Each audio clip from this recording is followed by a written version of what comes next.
So good evening, everyone, if you're in Australia, and good morning if you're in Europe.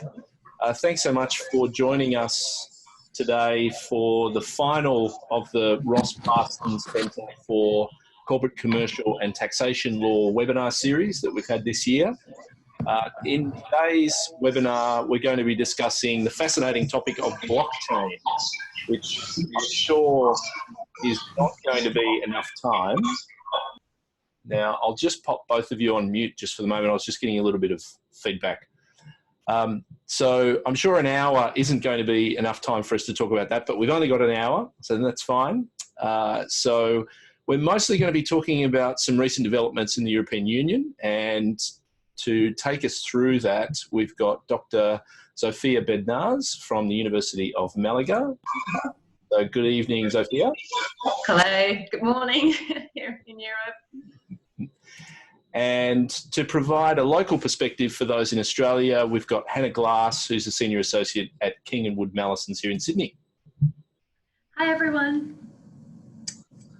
Okay, so I'll just pop you both on mute just for the moment. So we do have a question box if anyone has any questions as you're going through. So I'll monitor the chat panel if anyone wants to ask any questions. There'll also be a few minutes at the end of the presentation for us to have a general Q&A. And I'll also just note that this session is being recorded, and there'll be a video of this presentation posted up on the Sydney Law School YouTube site coming up in the next few days. So without further ado, I might just unmute Zofia, and I will mute myself, Zofia, and then I'll put the screen sharing over to you so that you can bring your slides up. Good. Okay. Yes, that's coming up. Yeah, great. Yeah, right. Wonderful.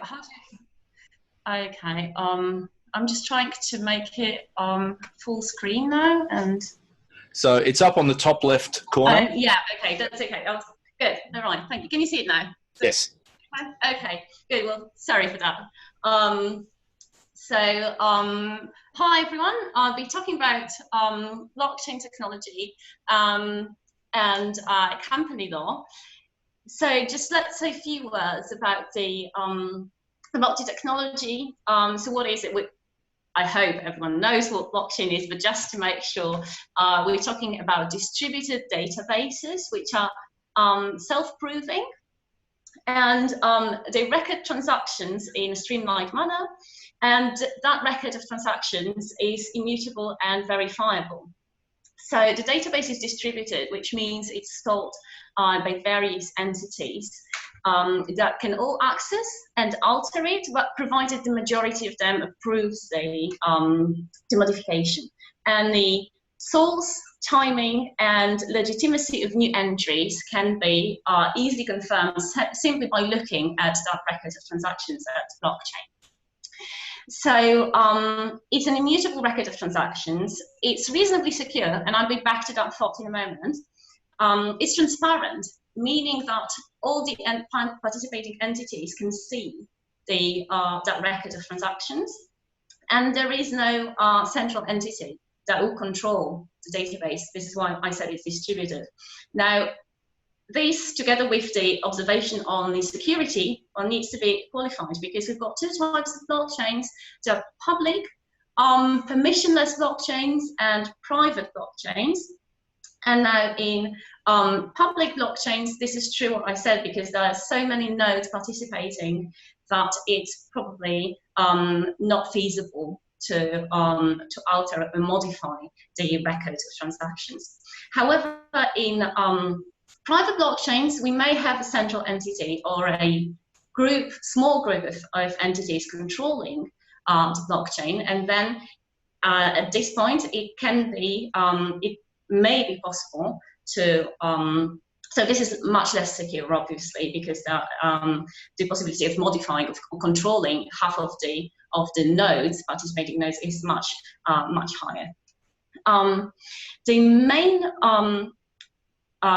main characteristic of all that is that the technology and trust in technology replaces the trust in this traditional intermediary, trusted third party that would normally control a traditional database, centralized database. The applications of blockchains range from cryptocurrencies to smart contracts, and there is a range of possible applications in corporate practice. So in my presentation, I will focus mainly on two ideas. First, on the possibility of applying blockchain technology to securities holding chains, and secondly on the blockchain technology for voting at company general meeting. As I think that blockchain technology can provide important improvements in these areas, and as well as in the context of the current European Union legal framework, the technology could help comply with new laws that regulate corporate practice in these areas. So we'll take a first look at the securities holding systems.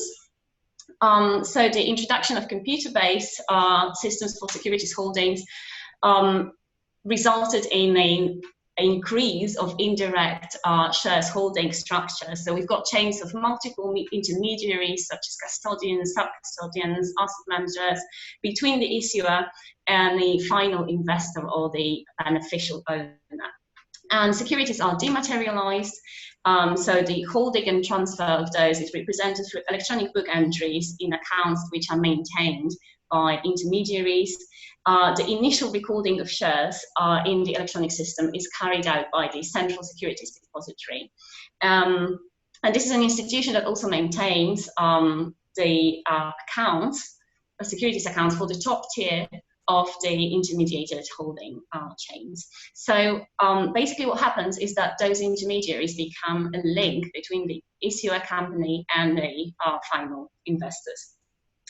So there are different types of securities holding systems, but in general terms, we could say that the end investor will actually not be considered to be the formal shareholder. So they will not be included in the issuer's register as the legal owner of the securities. And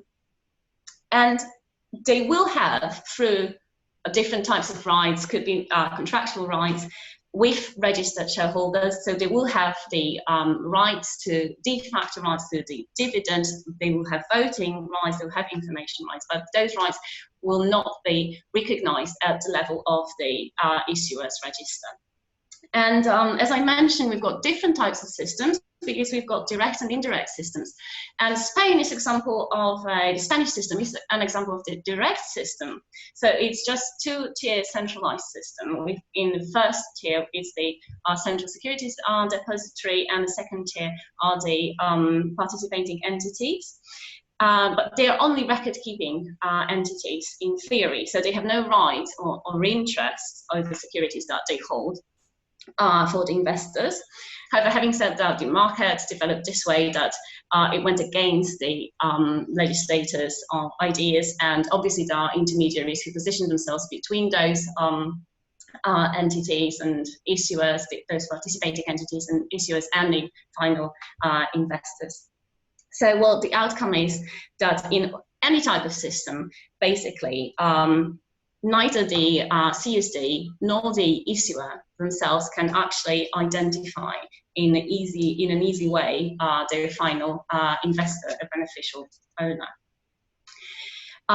There are lots of inefficiencies and problems that arise from that.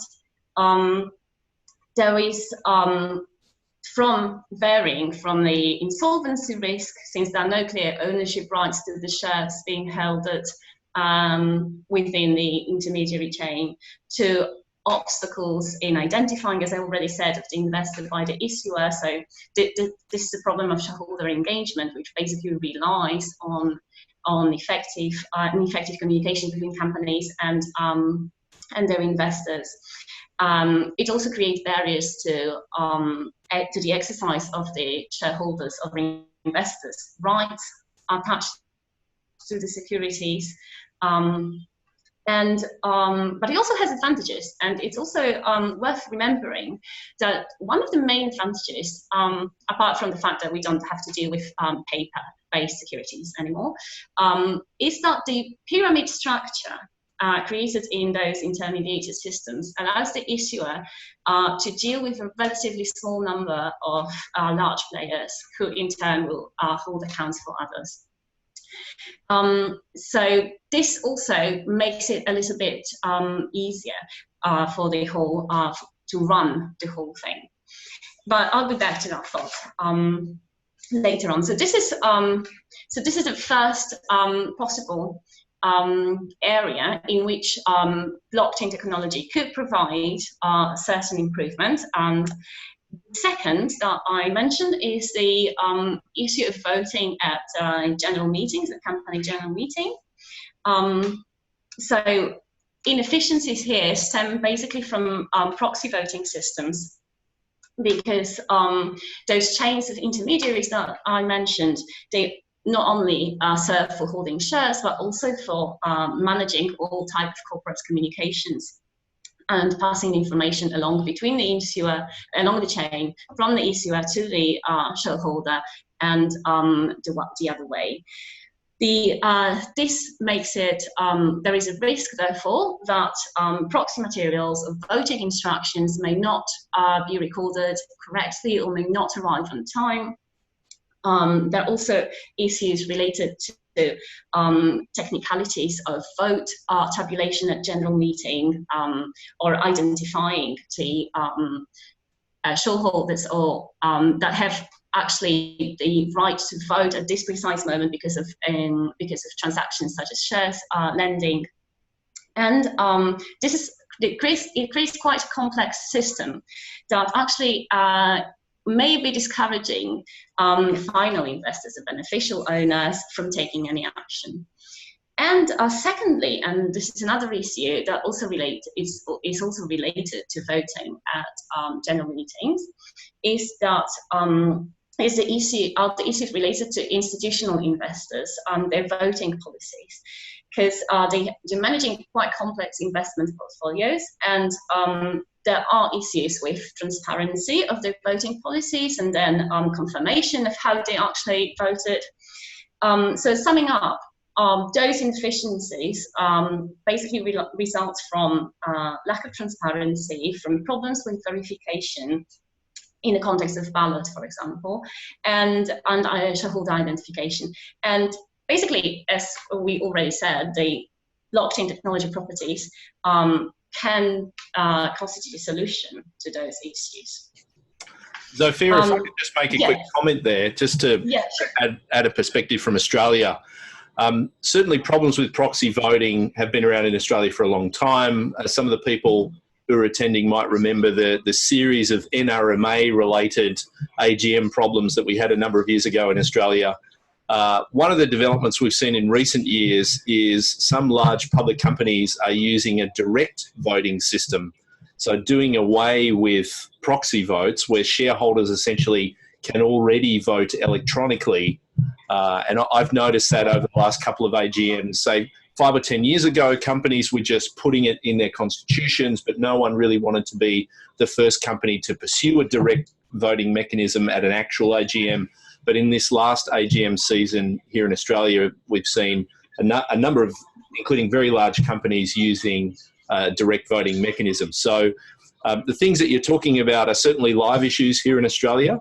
Some companies are trying to address these problems other than using a blockchain solution, but rather using just a direct electronic vote where you, as a shareholder, you log in securely, or supposedly securely, into a website, record your vote, you've got a unique number, they know exactly who you are. So that's another way to look at it, but totally agree these can be problems at AGMs.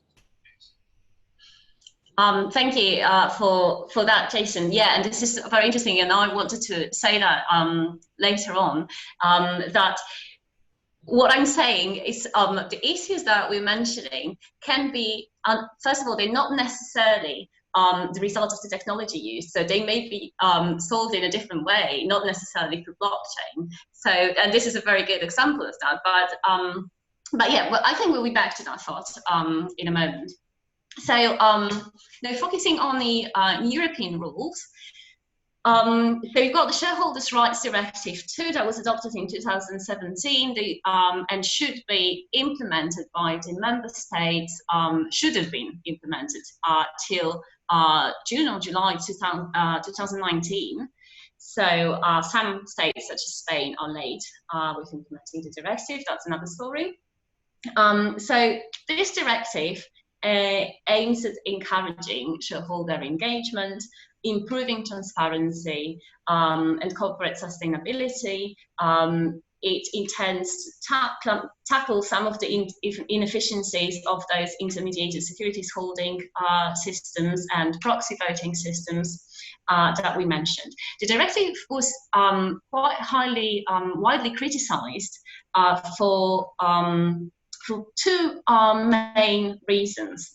And one of those is that shareholder engagement will not necessarily result in reducing the focus on short-term returns and will not necessarily promote long-term sustainability.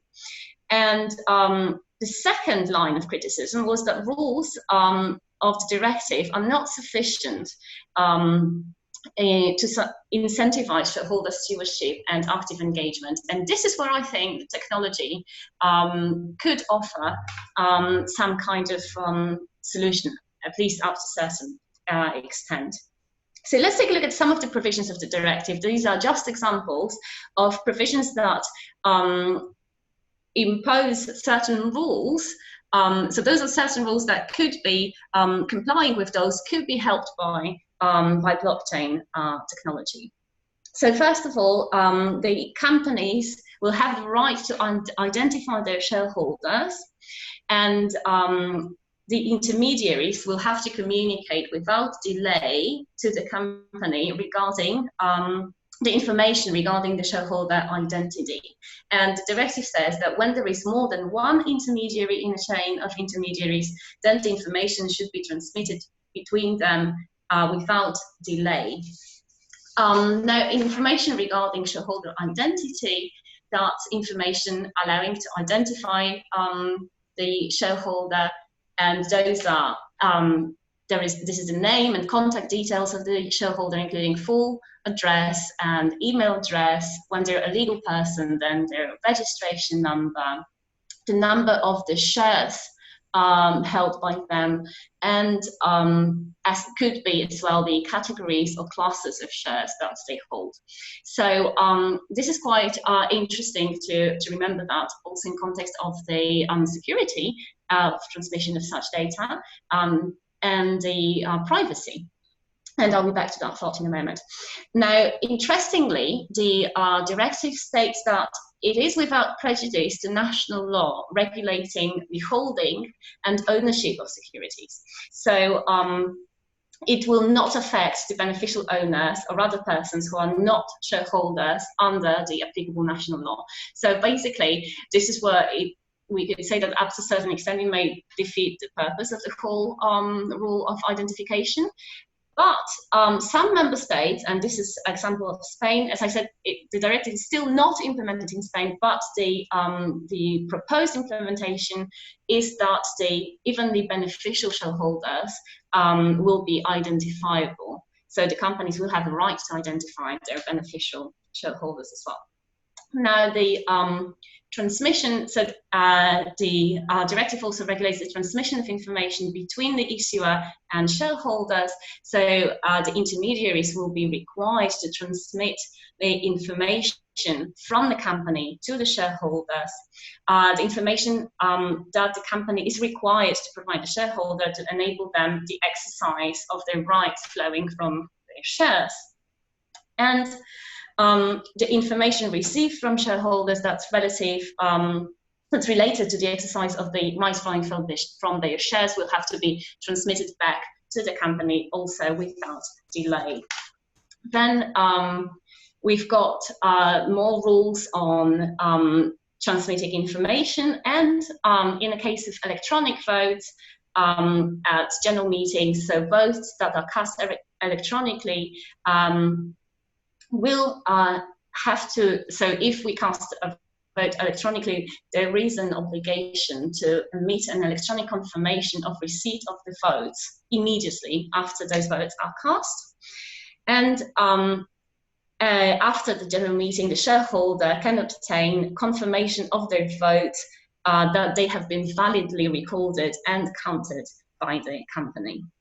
And finally, another article on provision of the directive I wanted to mention, also related to information transmission, is on the engagement policy of institutional investors, that basically they will have to develop and publicly disclose an engagement policy that describes how they integrate shareholder engagement in their investment strategy, and they will have to publicly disclose how their engagement policy has been implemented, including a description of their voting behavior.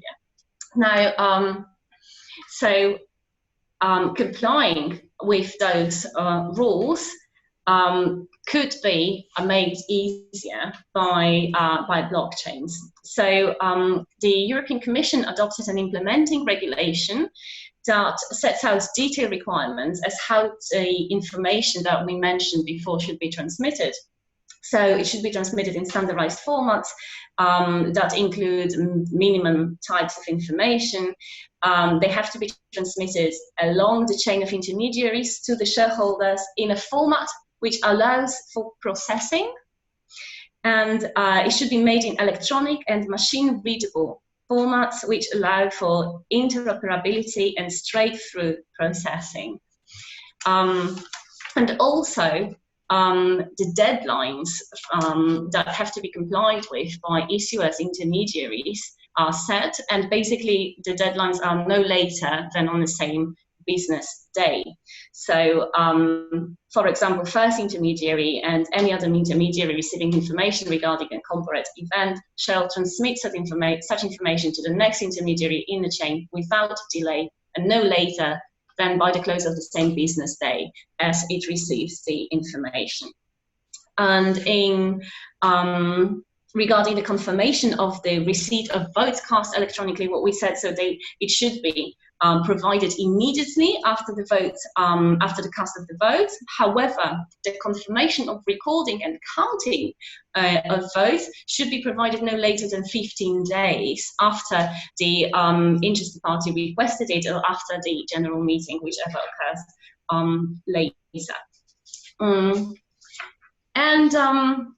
Finally, the intermediaries will have to time stamp all those information transmissions.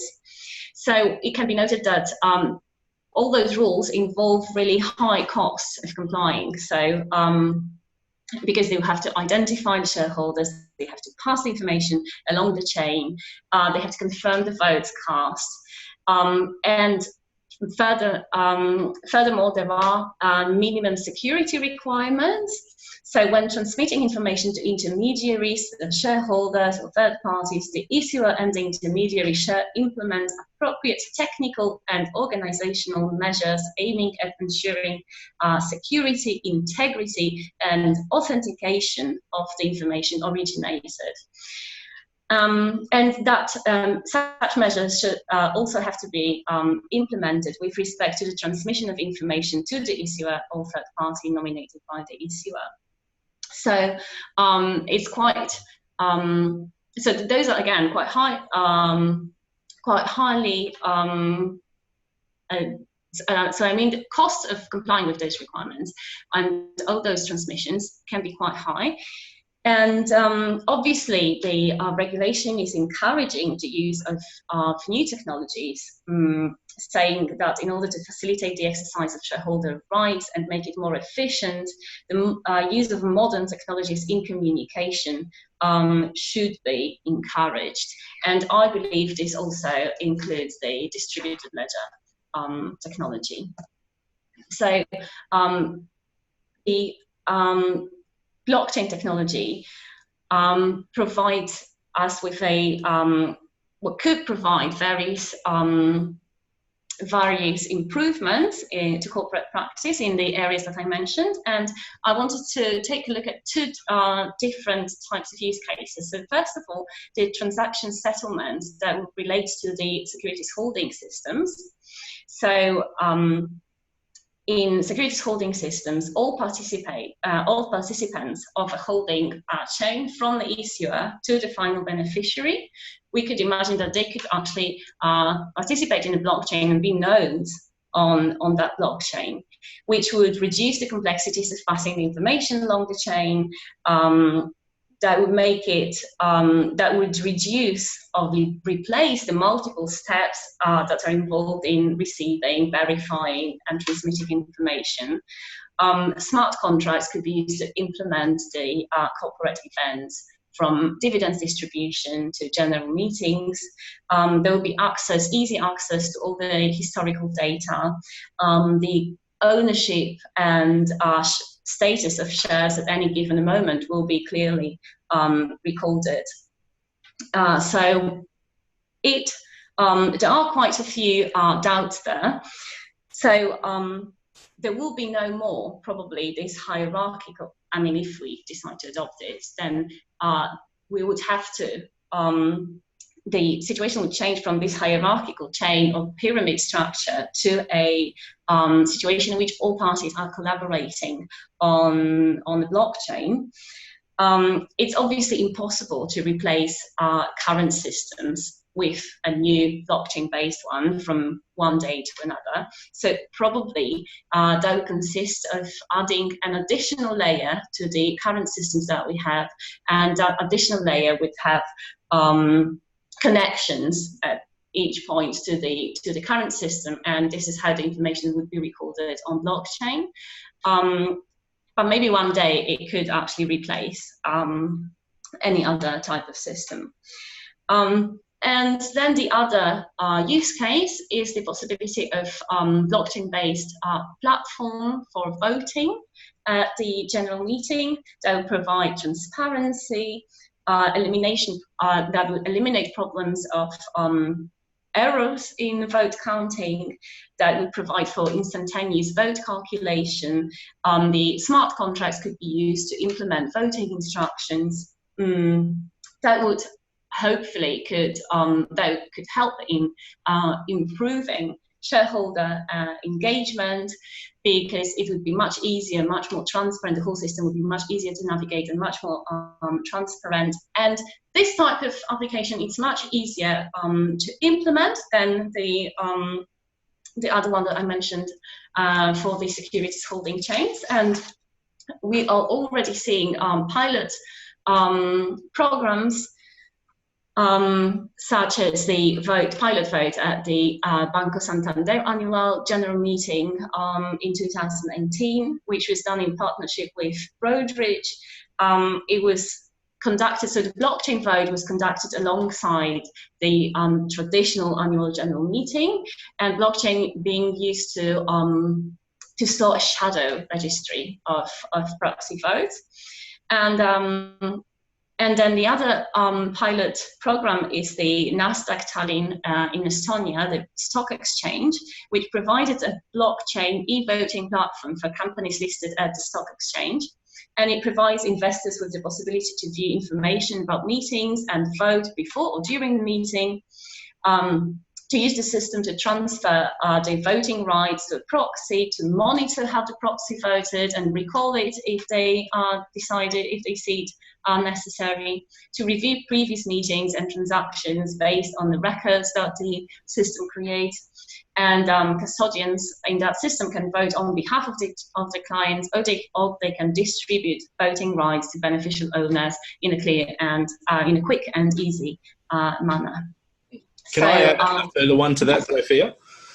Sure. Another example that we've seen over the last year in America is a company called Overstock.com, which decided to issue dividends only over the blockchain. So basically issuing crypto tokens as dividends instead of financial dividends.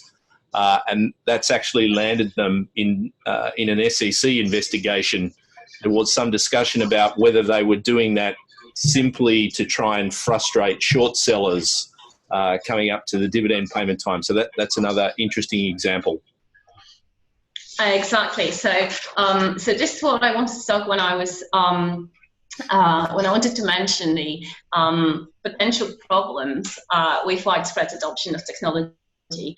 And one of those is the main legal issue, is the fact that, so it's the question of recognition of the technology by the law. So can tokens be treated as securities? How we approach that, how the existing laws can be applied to those new technologies. This is also the issue of holding a virtual general meeting. So this is a known problem in Spain, where there are rules that impose a physical location for a general meeting. And then a good example also in the EU context is what I mentioned on the privacy protection and transparency. So the General Data Protection Regulation sets out rules that protect privacy, but they assume that personal data is centrally collected, stored, and processed. And now, if we have a blockchain and we have multiple entities that participate in that blockchain, who will be considered the data processor or data controller by the regulation? So it has to be, so when we set up a system based in blockchain-based platform, so it has to be, so there is an important problem there with the General Data Protection Regulation. Also, there are various issues that still may be, they have a legal component. So the role of intermediaries. So we said that blockchains basically are systems that could help us get rid of intermediaries. But what this, on one hand, goes against their interests, and they will have to requalify. This is for sure. The systems require, so the introduction of those systems, especially if we're talking about systems that would incorporate securities holding chains, that would require very high grade of cooperation to introduce between all the entities. And the question is, what are the incentives to that? Can the law impose adopting certain type of technology? Can the law impose adopting blockchain technology? This is another question. Now, there is an issue quite often mentioned, that the problem of tokens is that if you lose your private key, then you lose the access to your token, and there is no way to get it back. So this is something that people often don't understand. And I was attending CSIRA conference when I was in Australia in winter, and they said that this is an important issue, that people are used to the fact that when they forget their password, they just call their bank. They forget their PIN to their card, they just call their bank, or there is always a way to reset that and get a new password or a new number, identification number. And when we have a blockchain-based platform, there is no such way. So obviously there already are ideas or initiatives and applications that are dedicated to custody of tokens. So we could easily imagine that we could have custody of voting tokens, for example, of crypto securities. But those basically would be new intermediaries, new type of intermediaries in the system. As already mentioned, the transparency, not only from legal view, but also from sociological view, is a double-edged sword. And it's not that we always need that high degree of transparency. And the same goes for security. So those are issues now related to technology. When we're talking about security, this is what I said at the beginning, the more nodes we have in the system, the more secure it gets.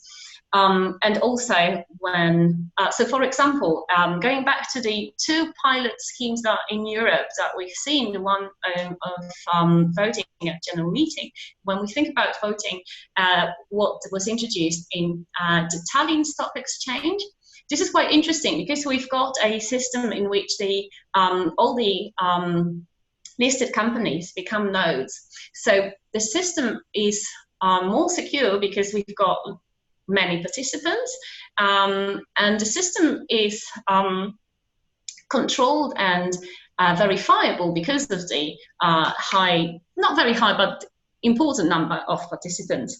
Now, what happens, and this is something on, if we're looking at a single company, like what happened at Banco Santander, if they want to introduce their blockchain voting platform, so what is necessary is that there is a limited number of nodes, because the nodes may be, so how within one entity, how do you actually distribute those nodes to make it secure, to make it trustworthy? So this is another question. There is also an issue of interoperability. So whichever application we would like to, whichever use case we're analyzing, the issue is that all of the elements of the system has to be compatible. So this is also something worth remembering. So the question is, are we there yet? Or rather, why aren't we there yet? Well, if we have companies such as Broadreach on board, and it seems that we do, because they also, I think they also launched a pilot program in Japan. There are more so related to e-voting, voting at general meetings, another one in Singapore. So I think this is quite encouraging. So also, I remember reading somewhere, and this is, I think, quite interesting, that especially in the context of private blockchains, they are not that different to traditional secure databases.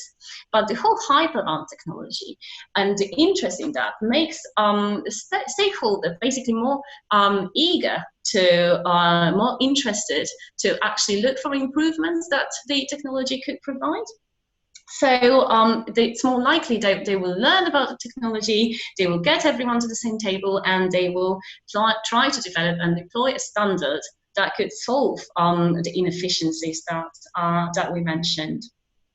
And there are still technological issues to be solved, basically the issue of transparency and privacy, and the scalability problem, because still blockchain as a distributed database generates lots of data that has to be stored and all on each of the nodes, or on all the nodes. So this is quite an important problem still. Well, I think this is quite important, and I think it probably is the future, especially for proxy voting systems at general meetings in the corporate context. Well, thank you. Thanks so much. So I'll just bring Hannah online. So I'll just turn your microphone on, Hannah. So Sophia is giving us quite a lot to think about there. It's a bit of a broad spectrum of blockchain DLT issues. So is there anything you'd like to comment on to bring a bit of an Australian perspective to that, Hannah? Thanks, Jason, and thanks, Sophia. Yeah, I mean, we've covered a lot of different areas there in terms of what the technology is, how it can be used, some of the benefits, some of the pitfalls. But I think in the Australian context, there are sort of two things that we should probably think about, and then which is more broadly. In the Australian context, when we're looking at blockchains and their implementation in the corporate environment, the first thing is, of course, can we actually implement a blockchain technology to enable corporate governance? So a lot of what Sophia was talking about are things like AGMs, notice of meetings, conducting of meetings, voting, even things like where the share register. Now, one of the good things about the Australian system is, for the most part, our laws are technology neutral. That means that we don't say you need to use an Excel spreadsheet or paper or a blockchain or a SQL Server database or anything else. We just say that people need to have access to the information. Now, there are some limitations to this. So one of the things that people have looked at in the share context is that an individual needs to be able to go to a particular location and view a register of shareholders. And there are some people who've said that this is actually a barrier to adoption of blockchain technology. But that doesn't really make sense, because I think you'd be hard pressed to find any company in this modern day and age that holds their share register in a physical book at a particular place. They're much more likely to have an Excel spreadsheet stored on a computer, which can be printed out, and that printout can be handed to an individual shareholder if they go to that registered office. A blockchain is just another form of database, which means if you can print something out from an Excel spreadsheet, you should be able to print something out from a blockchain-based system. So the technology is not something that cannot be adopted simply as a result of the laws that we have in place here. Similarly, if you're looking at things like notices of meeting, we actually in our Corporations Act allow for electronic mechanisms to be used to notify people of meetings. And again, the reason is because we are moving away from a paper-based society. Paper is, of course, another method of technology. But our laws over time have expanded to recognize that there are other mechanisms. But when they've brought those in, so for instance, electronic mechanisms, they haven't said fax machines and emails and that sort of thing. They've actually said electronic because that can be interpreted broadly. And if we're going to take that to the next level from a technological perspective, again, it's possible that that could be a blockchain-based mechanism of providing notification. What's really interesting, though, is we kind of come to the other side of it, which is why would you use the technology and what's the whole purpose behind the laws that we have in place?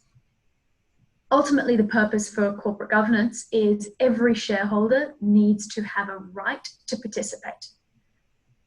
What that means then is that any law or any system which prevents people from accessing or participating in the governance of a company simply because they don't have access to a piece of blockchain technology would potentially impinge on the rights of the shareholders themselves. Because it would basically mean that they're creating a distinction between the rights of the shareholders who use blockchain or who use some other electronic mechanism, and those who don't potentially have access to email or blockchain, even if it is simply because there was a technological outage. So when you're actually building these systems and thinking about corporate governance, it's not just a matter of implementing a technology that works, it's making sure that whatever technology is implemented is actually able to give effect to an equal rights between the actual people who have a right to participate, which actually also causes technological issues too. So I can give a bit of a personal anecdote here. One of the not-for-profit companies that I have an involvement with, I'm not a shareholder, I'm not a director, but I have a right to vote in particular meetings of the membership. The voting, however, was supposed to occur by means of a blockchain-based system.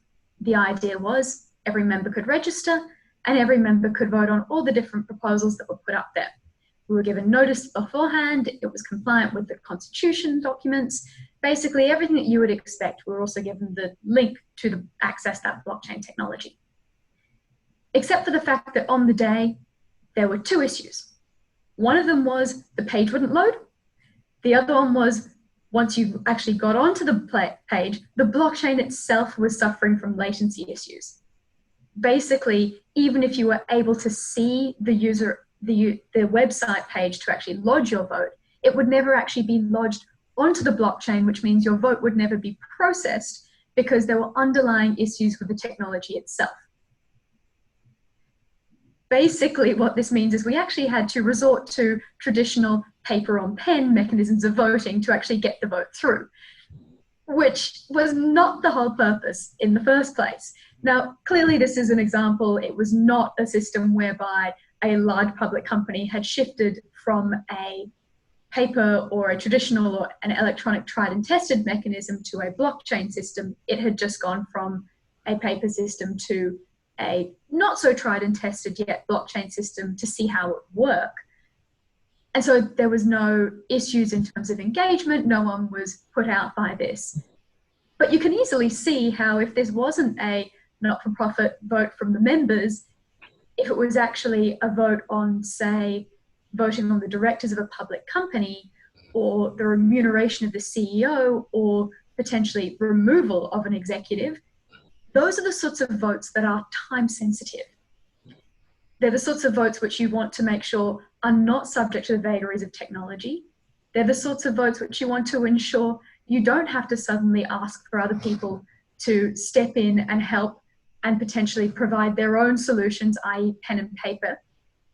And they're also not the sorts of situations where you're even able to do that because, of course, you have notice periods and notice requirements. So imagine trying to do that with, 1 million shareholders in Telstra or AMP or Commonwealth Bank. That's a lot of pen and paper. And it is nigh on impossible. And you'd only be able to do that if you'd actually arranged beforehand that that was a possibility. So you get into a whole other range of issues. So I guess effectively what we're saying here is if you are to use this sorts of technology, you need to be very careful as to when it is being used, as to whether it is actually able to be used for this purpose, and what will happen if it goes wrong. Not to say that it can't be used, but there needs to be a little bit of careful thought around that. What's interesting though, and I think this goes to one of the points that Sophia was making earlier though, is there is actually nothing that prevents us from having a share which is issued through a blockchain-based mechanism or exists on a blockchain. Again, this is because the laws in Australia are, for the most part, principles-based. So the idea of a share is that it is something which gives you a particular right to participate in the governance and take advantage of that particular company. It doesn't dictate, again, that it needs to be in paper form, that you need to hold a share certificate or anything of the sorts. What this also means is when people have created cryptographic tokens and they've said they're not shares, but every right that you receive starts to look and feel like a share, what you've actually got probably is that share itself. Which takes me to the next point, which is not just looking at blockchain systems for companies, but blockchain systems for markets.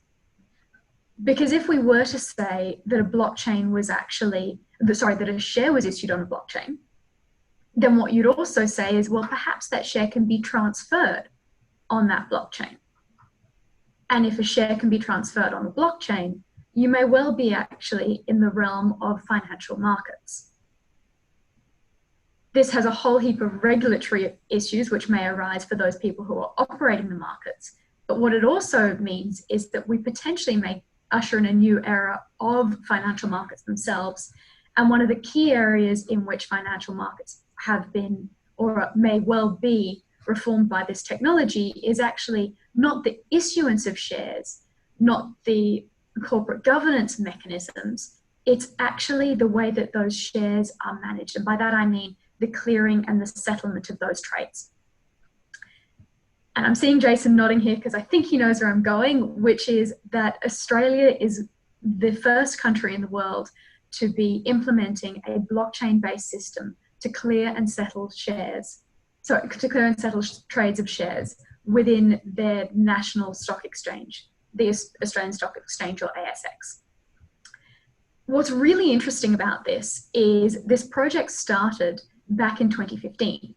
And it started because the ASX decided that they wanted to consider what other mechanisms were available to replace the existing clearing and settlement system. The clearing and settlement system is not something which most people will ever have any interaction with. It is effectively this process by which you know that in T+2, i.e. 2 days from the date at which you put in your application to purchase a share, you will receive that share. It's the magic behind the scenes. Most people don't know what's going on. And the best part about it is, in a well-operated market, you do not need to know what's going on. What's really fascinating is in this process of transitioning from the existing system to the blockchain-based system, there's been many tests that have been undertaken. There's been a lot of time and effort that's gone into actually building, and indeed continues to go into building this system. And the reason why is basically, unlike my voting in this particular organization, which if it doesn't go through, it's okay, we'll hold the vote another day or we'll use paper and pencil. You can't have paper and pencil for the National Stock Exchange. You can't have it going through on another day. a fundamental ecosystem of which a financial market is one of those, cannot be operated by a system that is not reliable.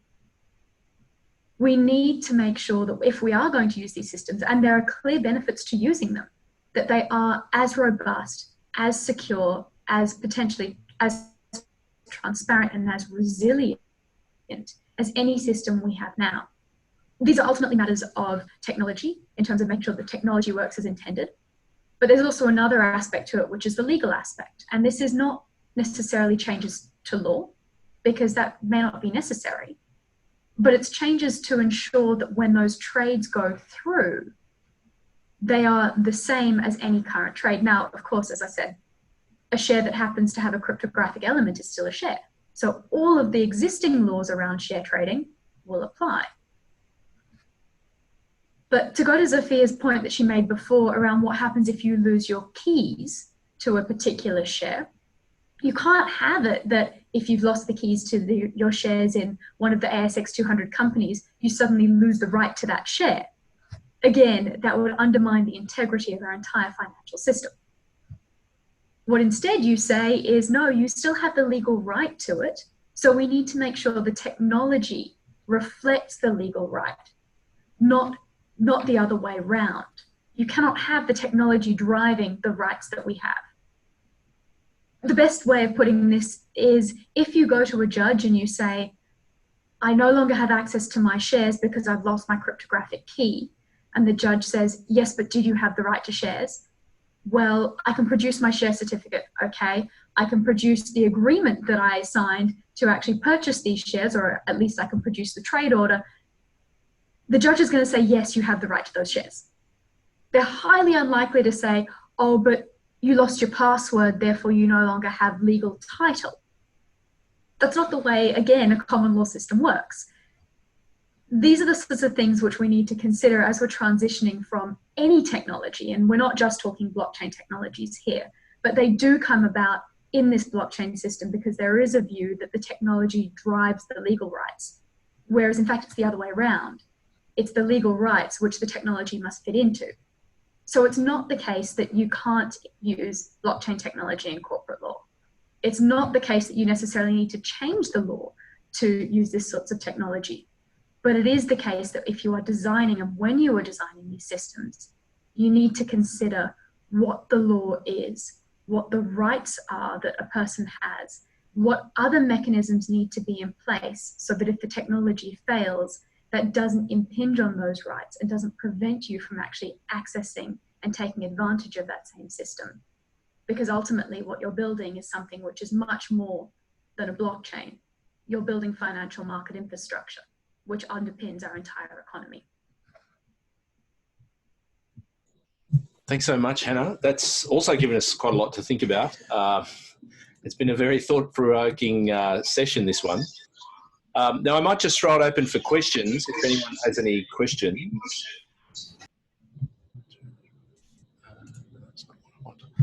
Okay, so we've got a couple of chat questions here, so I'll just go through those. So Taylor has asked, or just more a comment, it's probably overkill for the moment to use blockchain for voting.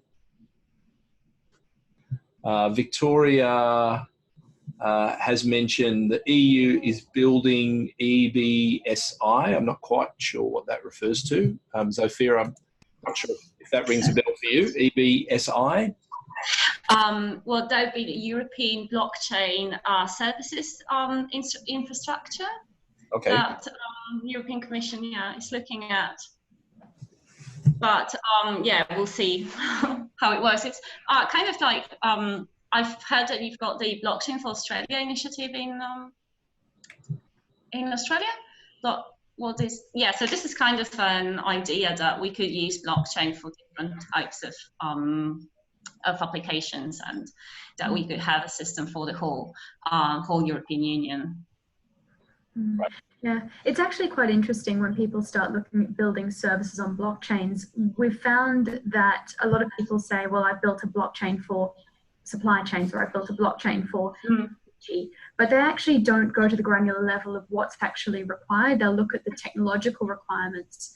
So for instance, in supply chains, they won't necessarily consider whether what they're building is a blockchain for bills of lading or a blockchain for the physical goods and how that interacts with IoT, whether it's actually simply possessory title.